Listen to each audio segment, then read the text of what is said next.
Dear student, in last video we have discussed about the planning concept, merits and demerits of planning. In this video we are going to discuss the remaining topics of the chapter. Let us discuss one by one. You already know the what is exactly the planning is. The planning here refers to the future course of action. Okay, what you want to do in a future that you are deciding now. Okay, let us discuss the nature or the features of planning. The first feature of your planning is managerial function. As we have discussed in the concept itself, planning is one of the functions of management. It is a managerial function. Okay, the first basic functions of the management is planning. So here the planning is the first functions of management, and which precedes, which starts the other functions of management. So here without a planning no other functions of the management are going to be initiated. It is one of the managerial function. It is one of the basic functions of management. When you come across the planning functions, management function, first and foremost function you see is planning. Next is what? Goal oriented process. So here planning is focused on achieving the objectives of the organization. So it focus on achieving the objectives or goals of the organization. So here this particular feature says that every organization will have a plan. Every organization will have a objectives or goals. They may be general purpose, it may be a specific purpose. Specific objectives, specific goals are set out in the plans. Along with that activities that are to be undertaken in order to achieve the organization, that is also be prepared. Okay, so here they are going to prepare activities, course of actions. They are going to make a plan. In why they are going to make a course of action? In order to achieve the organizational objective.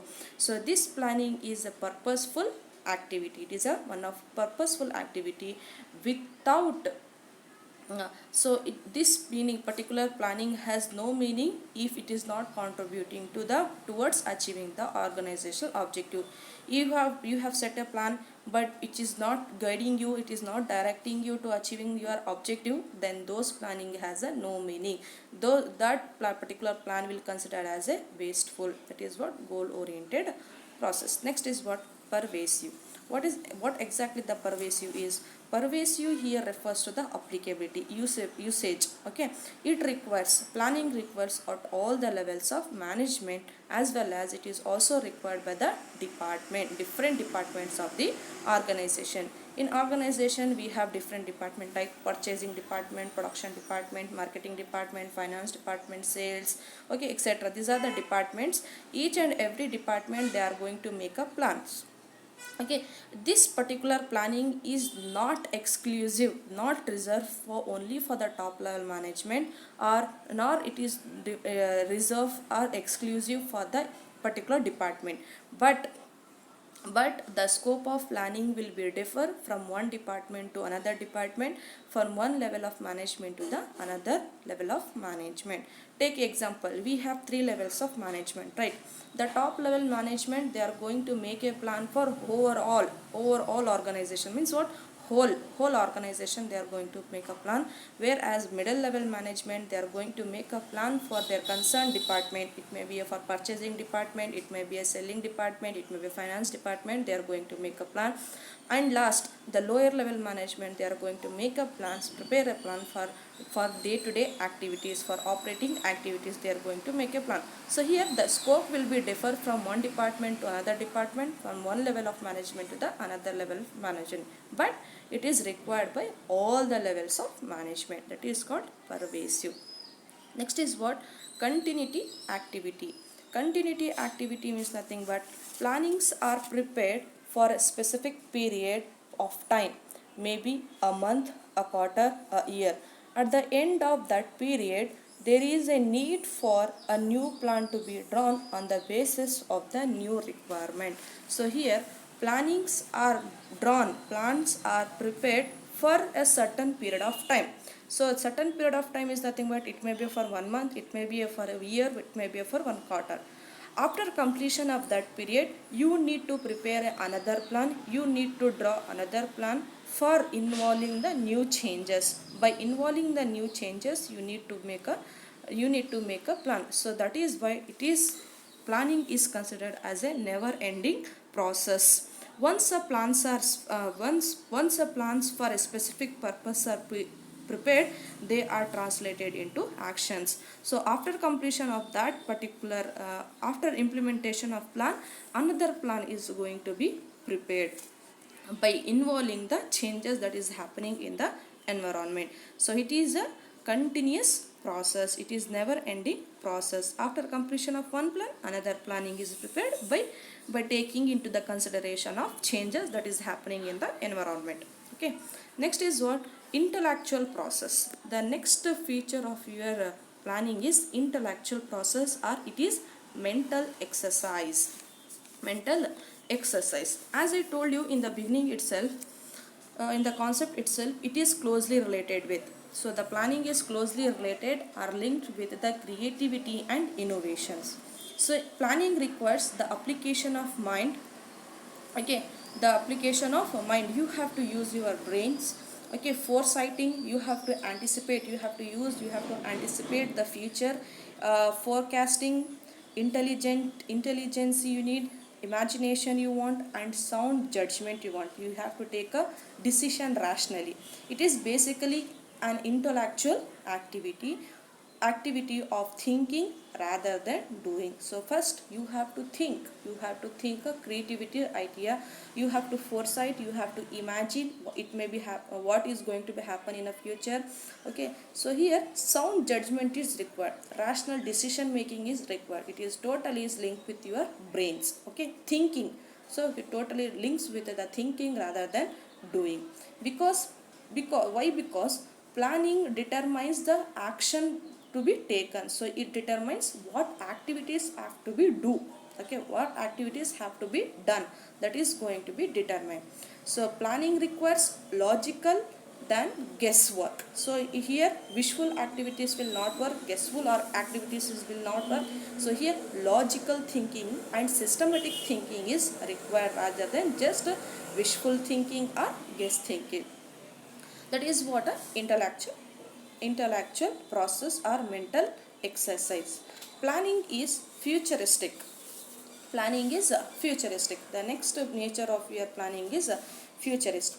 Planning essentially involves looking ahead. As you know that, as in the important itself we have discussed, it is look ahead. It is going to anticipate the future, looking ahead and preparing for the future.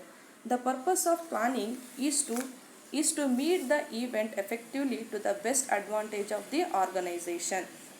So here you have to, as a manager, you have to anticipate the future activities, and accordingly you have to make a plans, you have to make a course of action so that future changes you can effectively undertaken for the best of the organization.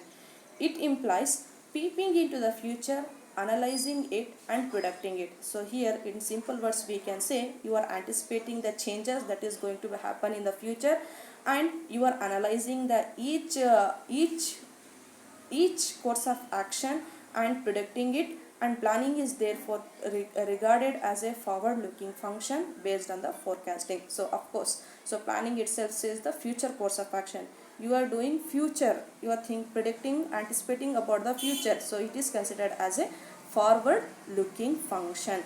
It is based upon the forecasting. Based upon the forecasting, you are looking or going ahead. So they plan today with the view to flourish tomorrow. So we are planning today, we are preparing today in order to flourish tomorrow. Tomorrow means what? In order to flourish in coming days, in order to grow in coming days. That is what planning is a futuristic. Next feature of planning is decision making. Decision making. So what actually the decision making that we already have discussed. Decision making, as you know that it is a systematic process of selecting best among the different alternatives. You have to select one alternative among the different alternatives. That alternative should give the or should fetch the benefit to you. That type of decision, that type of alternatives you have to make. That is called as a decision making. So as you all know that planning is also essentially involves choice among the different or various alternatives and activities. If there is no, if there is only one possible goal or one possible course of action, there is no need for planning. There is no need of planning. Take example, you want to go for the function. Okay, you have to attend for a function. Okay, you have only one new dress. Then here the question of planning will not arise. Okay, the question of planning or the question of choosing is not arise. Why? Because you have only one new dress, so you will wear that only one dress and you will go attend the party. But whereas you have 3 to 4 dresses, new dresses, then here you need a planning. Here the decision making will come, whether I should wear this or that. You are going to decide. That is what here, when you have only one goal, then you have only one activity, one course of action, here planning is need not required. When you have more than 2 activities, alternative course of action, then here question will comes, which course of action I should select, which not, which will give me, which will beautify me that dress you are going to select. Here also, which will give me the best result, which will leads me in achieving the organizational objective. That type of a course of actions you have to select. So here best alternatives you have to select, which will fetch you, which is in terms of feasibility, in terms of financial feasibility, will be good for the organization. That type of course of actions you have to select. This is what the nature and the features of planning. Next we are going to discuss the process of planning.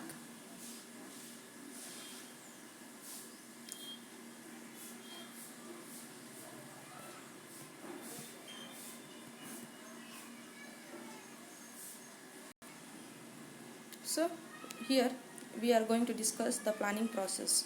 So the first process of planning, the first step of planning process is setting objectives. You all know that without objectives, no plans are going to be set. So here plan objectives are prerequisite for making a plans. So first is what? Setting objectives. The first and foremost steps in planning process is setting objective. You know that all the organization will have certain objectives to be achieved. According to that objectives, we are going to make up plans. So even the departments will have a objectives. Different departments will have objective. Thus that sale department will have objective of increasing in sales. Okay, today we are going today we are selling 10% of our sale. In next year we are going to produce, or we are going to sell 20%, 30%. Okay, like this the department will also have some objectives. So here in the first part they are saying, first you have to set the objectives. As I told you in the previous video that you have a objective. What type of objective you have? You want to become a IAS officer. So for that objective, that is what you have set the objectives. According to that objective, you are preparing. You are going for the coaching centers. Okay, you are taking the quality of study materials, going through the departmental timetables, going through various magazines. This is what you are preparing, you are planning now, in order to what? In order to become a IAS officer. Likewise, even the organization will also have certain objectives to be achieved. Okay, when you set the objectives, then you are in a position to make a plans. If you have no objective, then if you plan also, that is no use. So here, as I told you in the previous topic, that planning is a purposeful activities. Without objectives or without any goals, planning is wasteful. Okay, if it is not contributing towards your objective, then it is wasteful. That is what first you have to set the objective. Next is what? Developing premises. This is one of the very important question. Here from you get 2 marks question. What do you mean by premises? Okay, so premises means what? Here developing premises are defined as the anticipated environment in which plans are accepted to be operate. They include assumptions or forecast of the future. So here planning premises is nothing but you are forecasting the future, okay, anticipating or assumptions. These are the basic assumption. Based upon that you are going to prepare plans. Developing premises means what? According to the future, you are defining, you are anticipating, you are forecasting the future things, future activities you are considering. By considering the future activities you are making a plan. You are accepted to operate your plan in a future days. That is, this is called as a developing premises. This steps involves making assumptions concerning to the behavior of internal and external factors. So here you are assuming, you are making forecasting about the factors of environment, maybe an internal factor or it may be external factors. Here assumption denotes accepted environment in a future. Here you are guessing that this type of things will be happening, okay, in coming days this type of changes may be come. That is called as a premises. Here that is called as a assumptions. So here assumptions denotes the accepted environment in future. Accepted environment of a future are called as a premises. Here that is called developing premises. Next is what? Identifying the alternative course of actions. Identifying alternative course of action. So the next third step is identifying the alternative course of actions. Once the objectives has been set and once the premises has been developed, the next step could be to act upon them. So here you are going to act. So there are many ways, there are different ways to achieve your objectives. So objectives, all the alternative course of action should be identified. All the actions, all the activities you have to identify first. Then the course of actions which may be taken could be either be a routine, it may be a routine or regular one. The course of action will be, the activities will be, or it may be innovative. An innovative course of action must be adopted by involving more people and sharing them ideas. So here usually the innovative course of actions, innovative activities you should be adopted by sharing your ideas with the people, by involving the people, different level of people.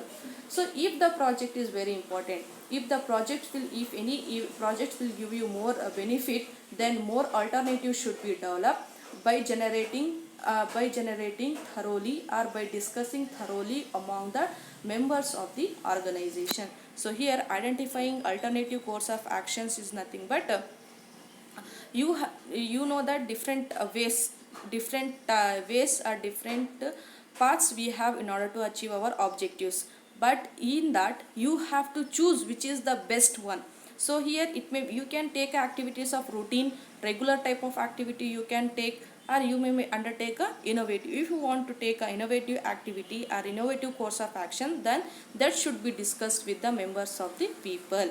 Next is what? Evaluating the alternative course of action. So here the next step is to give a weightage or to identify the pros and cons of each course of action. So here, so you are evaluating, you are analyzing the each course of actions, which course of action or which activities will give me will lead me in achieving of our organizational goal, or which activities will help or give me a more benefit. So here each and every course of action should be evaluated.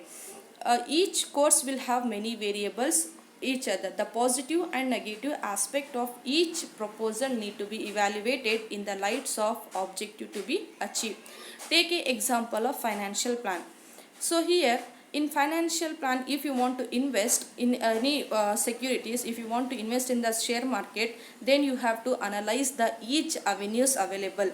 If I invest in the share capital, if I invest in the equity shares, what is the benefit I am going to get, what is the risk I am going to face, what is the return I am going to get, that you have to be analyzed. So here each and every negative and positive points you have to be evaluated. Accordingly you have to select the course of action. Next is what? Selection of selecting an alternative course of action. So this is the real point of decision making. So here come decision making process. The best plan has to be adopted and implemented. The ideal plan of course could be most feasible and profitable and with least negative consequences. The plan which give you more benefit and which have a less consequences, less outcomes, that is what negative outcomes, that type of plan should be adopted and that type of plan must be implemented. So here all the plans we cannot calculate it in financially, that is what in mathematical way we cannot calculate or evaluate all types of plan. So here there are some plans which has to be selected based upon the subjectivity and based upon the management experience and based upon the sound judgment. You have to select the best plans. Okay, so here you can make a use of both mathematical calculation also you can do, and by subjectivity selection you can also be done. That is what selecting an alternative. Next is what implementing the plan. The here it is this is a real phase of your planning process. So here these steps include where other managerial function also come into the picture. So here the other functions of management like organizing, staffing will also be come into the picture. So the step is concerned with putting the plan into the action, doing what is required. So here you are actually implementing, executing the plan. So here you are actually working, doing the given task. Okay, that is what implementing the plan. So for example, if you have a plan for increasing the production, you plan for increasing production, then more labor is required, more machinery is required, more raw material is required. These steps could also involving organizing for labors and purchasing of machinery. If you want to purchase, again the other function will also come into the picture. Next is what follow-up action. Here the follow-up is nothing but feedback to see whether the plans are being implemented and activities are performed according to the schedule, according to the given times. All the workers are performing their work, our planning is executed or not, you are going to be checked. And also a part of planning process, it is also a one step of planning. Monitoring the planning is equally important to ensure that objectives are achieved. So here why we need to monitor is what, in order to see that our plans are effective or not. In order to check the effectiveness of planning, monitoring or follow-up action is very essential. Next,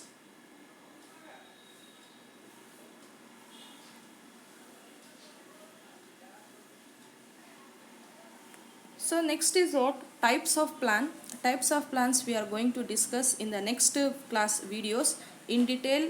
If you have any doubts, you can ask.